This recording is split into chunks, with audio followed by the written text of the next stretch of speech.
നമസ്കാരം, ഞാൻ doctor Arun B Nair. ഇപ്പോൾ ചില വ്യക്തികളെക്കുറിച്ച് വീട്ടുകാരൊക്കെ പരാതി പറയാറുണ്ട്. ഭയങ്കര കടുംപിടുത്തമുള്ള ആളുകളാണ്, ഭയങ്കര വാശിയുള്ളവരാണ്. അവരോട് ചോദിച്ചാൽ അവർ പറയും, ഞാൻ കുറച്ച് പെർഫെക്ഷനിസം ഉള്ള ആളാണ്, അത് നല്ല കാര്യമല്ലേ, ചെയ്യുന്ന കാര്യമെല്ലാം പരിപൂർണമാകണം എന്നെനിക്ക് ആഗ്രഹമുണ്ട്, അതുകൊണ്ടാണ് ഞാനിങ്ങനെ ചെയ്യുന്നത്.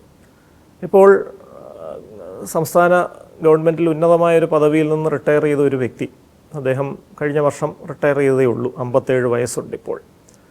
ഇദ്ദേഹം ജോലി സ്ഥലത്തൊക്കെ വളരെ കാര്യക്ഷമതയുള്ളൊരു ഉദ്യോഗസ്ഥനായി പേരെടുത്ത ഒരാളാണ്. കാരണം എല്ലാ കാര്യങ്ങളും വളരെ പെർഫെക്റ്റാണ്, എല്ലാ കാര്യങ്ങളും കൃത്യമായ രേഖകൾ അദ്ദേഹം മെയിൻറ്റെയിൻ ചെയ്യാറുണ്ട്. അദ്ദേഹത്തിൻ്റെ വകുപ്പിന് അനുവദിക്കപ്പെട്ട പണം ചെലവഴിക്കുന്നതിൻ്റെ എല്ലാത്തിൻ്റെയും രേഖകളും കണക്കുകളും സൂക്ഷ്മതയോടെ സൂക്ഷിക്കാറുണ്ട്. അതുകൊണ്ട് അദ്ദേഹത്തിൻ്റെ ഓഫീസിൽ അക്കൗണ്ടൻറ്റ് ജനറലിൻ്റെ ടീമൊക്കെ ഓഡിറ്റിന് വരുമ്പോൾ കൃത്യമായ കണക്കുകളാണ്, യാതൊരു വിധത്തിലുള്ള പ്രശ്നവുമില്ല. പക്ഷേ ഒരു ചെറിയൊരു പ്രശ്നമുള്ളത്, ഈ പെർഫെക്ഷനിസം താൻ കാണിക്കുന്ന അതേ അളവിൽ തൻ്റെ ചുറ്റുമുള്ള ആളുകളും കാണിച്ചേ പറ്റൂ എന്ന നിർബന്ധമുണ്ട് ഇദ്ദേഹത്തിന്. അത് വീട്ടിലായാലും ഓഫീസിലായാലും. ഇപ്പോൾ ഓഫീസിൽ അദ്ദേഹം 4-5 വ്യത്യസ്ത നിറമുള്ള മഷിയുള്ള പേനയൊക്കെയാണ് കൊണ്ടുവരുന്നത്. കാരണം അദ്ദേഹത്തിൻ്റെ മേലുദ്യോഗസ്ഥനായിരുന്ന അദ്ദേഹം സർവീസിൽ കയറിയപ്പോൾ അദ്ദേഹത്തിൻ്റെ മേലധികാരിയായിരുന്ന ഒരു ഉദ്യോഗസ്ഥൻ പെർഫെക്റ്റായിട്ട് ഇങ്ങനെയാണ് ചെയ്തിരുന്നത്. കാരണം ഒപ്പിടാൻ പച്ചമഷിയുള്ള പേന, ഔദ്യോഗിക രഹസ്യ സ്വഭാവമുള്ള സംഗതികൾ എന്തെങ്കിലും എഴുതണമെങ്കിൽ ചുമന്ന മഷി, അങ്ങനെ പല നിറത്തിലുള്ള പേനകളാണ്.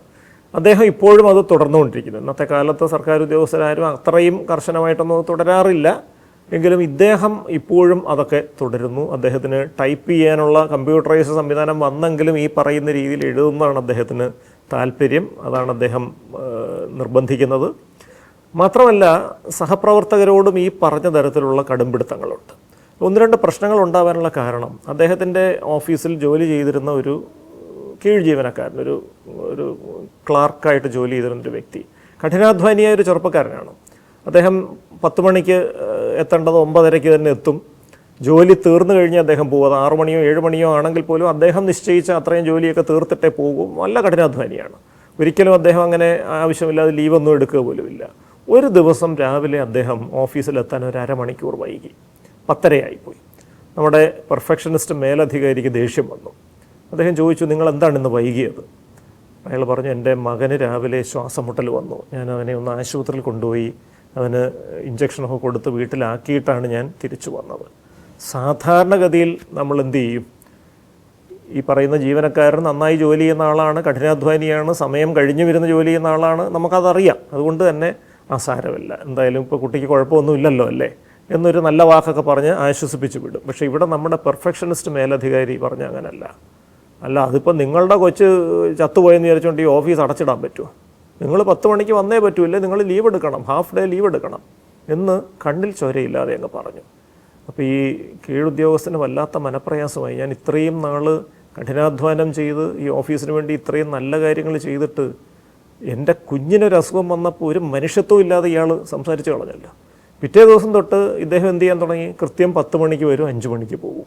10 മണിക്ക് വന്നിട്ട് 5 മണിക്കുള്ളിൽ തീരുന്ന ജോലിയെ ചെയ്യൂ, 5 മണിക്ക് അദ്ദേഹം പോകും. അദ്ദേഹത്തിന് ജോലിയിലുള്ള ഒരു ആത്മാർത്ഥത കുറഞ്ഞു. വീട്ടിലും ഇതേ അവസ്ഥയാണ്. ഈ പെർഫെക്ഷനിസ്റ്റ് മേലുദ്യോഗസ്ഥൻ്റെ വീട്ടിലും ഇതേ പ്രശ്നങ്ങളാണ്. ഇപ്പോൾ മേശപ്പുറത്ത് പുസ്തകം അടുക്കി വെച്ചിരിക്കുന്നു, പത്രം അടുക്കി വെച്ചിരിക്കുന്നു, പ്രത്യേക ക്രമത്തിൽ അടുക്കി തന്നെ വെക്കണം. അത് എന്തെങ്കിലും അങ്ങോട്ടോ ഇങ്ങോട്ടോ മാറിയോ തിരിഞ്ഞോ ഇരുന്നാൽ ഇദ്ദേഹത്തിന് ദേഷ്യം വരും. വീട്ടിലുള്ള ഭാര്യയും മക്കളെയൊക്കെ ചീത്ത വിളിക്കും. എല്ലാ മുറിയിലെയും ലൈറ്റുകൾ നിശ്ചിത സമയമാകുമ്പോൾ അണച്ചിരിക്കണം, ഫാൻ അണച്ചിരിക്കണം. അത് അണച്ചില്ല എന്നുണ്ടെങ്കിൽ കുട്ടികളെ വഴക്ക് പറയും, അടിക്കും. ഈ രീതിയിലാണ് പോകുന്നത്.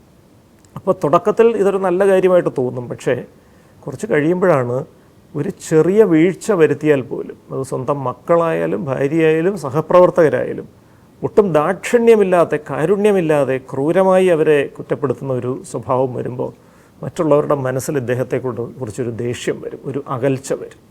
ഈ ഒരു അവസ്ഥയ്ക്കാണ് അനൻകാസ്റ്റിക് പേഴ്സണാലിറ്റി ഡിസോർഡർ, അല്ലെങ്കിൽ സമ്പൂർണ്ണത ലക്ഷ്യം ആക്കിക്കൊണ്ടുള്ളൊരു വ്യക്തിത്വ വൈകല്യം എന്ന് വേണമെങ്കിൽ പറയാം. പക്ഷേ ഇവിടുത്തെ കുഴപ്പം എന്താണെന്ന് വെച്ചാൽ, ഈ പെർഫെക്ഷനിസത്തിന് വേണ്ടി ചിലപ്പോൾ ജോലി സമയത്ത് തീർക്കാൻ പറ്റാത്ത ലെവലിലേക്ക് പോകും. ഇദ്ദേഹത്തിന് എന്തെങ്കിലും കാരണവശാൽ പച്ചമഷി പേന ഇല്ലെങ്കിൽ അദ്ദേഹം ചിലപ്പോൾ ഒരു ഫയൽ എഴുതത്തില്ല. പച്ചമഷി ഇനി കൊണ്ടുവന്ന് കഴിഞ്ഞ് അദ്ദേഹം എഴുതുമെന്ന് പറഞ്ഞാൽ ഇരുന്ന് കളയും. അങ്ങനെയൊക്കെ ഈ പെർഫെക്ഷനിസം ഇൻ്റർഫിയറിങ് വിത്ത് ടാസ്ക് കംപ്ലീഷൻ, ചെയ്യുന്ന ജോലിയെ പൂർത്തീകരിക്കാൻ കഴിയാത്ത വിധത്തിലുള്ള സമ്പൂർണ്ണതയ്ക്ക് വേണ്ടിയിട്ടുള്ളൊരു പ്രവണത വരും. തീർച്ചയായിട്ടും ഇത് ഇവർ ചികിത്സയ്ക്ക് തയ്യാറാകാൻ സാധ്യത കുറവുള്ളൊരു വിഭാഗമാണ്. കാരണം അവർ ഈ ചെയ്യുന്നതെല്ലാം ശരിയാണെന്ന് അവർ വിശ്വസിക്കുന്നു. പക്ഷേ കൃത്യമായ ചികിത്സയിലൂടെ മാറ്റിയെടുക്കേണ്ട വിഷയങ്ങൾ ഇതിലുണ്ട്. അത് ഈ ആവർത്തന സ്വഭാവമുള്ള ചിന്തകൾ നിയന്ത്രിക്കാൻ സഹായിക്കുന്ന മരുന്നുകളും വൈകാരിക നിയന്ത്രണത്തിന് സഹായിക്കുന്ന മരുന്നുകളും അതോടൊപ്പം ഈ മനോഭാവം, ചിന്താവൈകല്യങ്ങൾ ഇത് തിരുത്താൻ സഹായിക്കുന്ന മനഃശാസ്ത്ര ചികിത്സകളും ഉപയോഗിച്ചാൽ ഇതിൽ വലിയൊരു പുരോഗതി സാധ്യമാണ്.